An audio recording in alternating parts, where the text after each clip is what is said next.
পিকের বাড়িতে খুন, সল্টলেকে জিডি ব্লকে মদের আসরে খুন পিকে বন্দ্যোপাধ্যায়। তার সল্টলেকের বাড়িতে কি হয়েছিল জানবো, আমার সঙ্গে অনুপ রয়েছেন। অনুপ,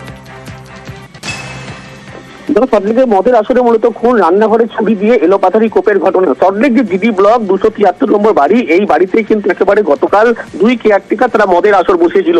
মূলত তারা বাড়িতে পরিচালকের কাজ করে। প্রাক্তন যিনি ফুটবলার পিকে বন্দ্যোপাধ্যায়, তারই এই জিডি ব্লকের 273 নম্বর বাড়ি। এবং মদের আসরে যখন তারা বসে সেই সময় কিন্তু মদের আসরে বচসা বাঁধে। তারপরেই কিন্তু একেবারে রান্নাঘর থেকে ছুরি বের করে এলোপাতারি কিন্তু একেবারে কোপানো হয় বলে এমনটা অভিযোগ। এবং যখনই এই মদের আসরে গন্ডগোলের সূত্রপাত হয়, সেখানে পরিচালক পাশাপাশি বাড়ি যিনি কেয়ারটেকার, এদের মধ্যে যখন ঝামেলা চলছিল সেই সময় যখন রান্নাঘর থেকে ছুরি দিয়ে কোপানো হয়, পরবর্তী ক্ষেত্রে যখন গোপীনাথ মুহুরী তাকে কিন্তু কোপাতে থাকে। এরপর তাকে যখন হাসপাতাল নিয়ে যায়, তার কিন্তু মৃত্যুর ঘটনা ঘটেছে। ইতিমধ্যে বিধাননগর দক্ষিণ থানার পুলিশের কাছে লিখিত অভিযোগ দায়ের হয়েছে। সেই ঘটনায় পুলিশের পক্ষ থেকে বরুণ ঘোষ নামে আরো এক কেয়ারটেকার, তাকে কিন্তু পুলিশ গ্রেপ্তার করেছে। গতকাল যখন রং খেলার বাড়িতে এই দুই কেয়ারটেকার মদ খাওয়ার পরবর্তী ক্ষেত্রে যখন তারা বচসাত হয়, সেই সময় কিন্তু এই ঘটনা ঘটে। অন্যদিকে বিধাননগর দক্ষিণ থানার পুলিশ বরুণ ঘোষ নামে অন্য এক পরিচালক, তাকে কিন্তু গ্রেপ্তার করেছে।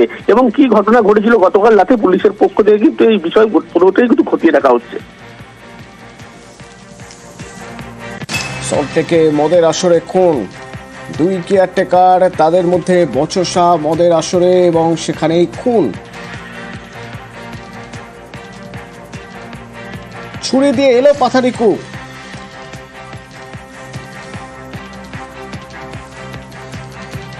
দুই কেয়ারটেকারের মধ্যে ঝামেলা এবং তখনই সল্টলেকে জিডি ব্লকে 273 নম্বর বাড়ি, মদের আসর বসে সেখানে।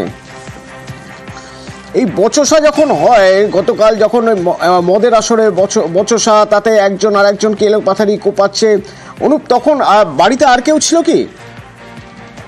বাড়িতে শুধুমাত্র এটা পিকে বন্দ্যোপাধ্যায়ের বাড়ি। এই বাড়িতে কিন্তু সেই সময় যখন মদের আসর বসে, সেই সময় কিন্তু এই দুই কেয়ারটেকার তারা নিচে ছিল। এবং যখন এই মদের আসর বসা যখন চলাকালীনই কিন্তু দুই কেয়ারটেকারের মধ্যে বচসা হয়, সেই সময় কিন্তু এক কেয়ারটেকার আর এক কেয়ারটেকারকে ছুরি দিয়ে আঘাত করে, মারধর করে। এবং সেই সময় বাড়িতে সেইভাবে কেউ নিচে ছিল না বলে এমনটাই কিন্তু পুলিশ জানতে পেরেছে। কিন্তু যখন একেবারে এই অবস্থায় পড়েছিল, তার পরবর্তী ক্ষেত্রে যখন হাসপাতালে নিয়ে যাওয়া হয়, তারপরে কিন্তু গোটা ঘটনা পুলিশের কাছে খবর আসে।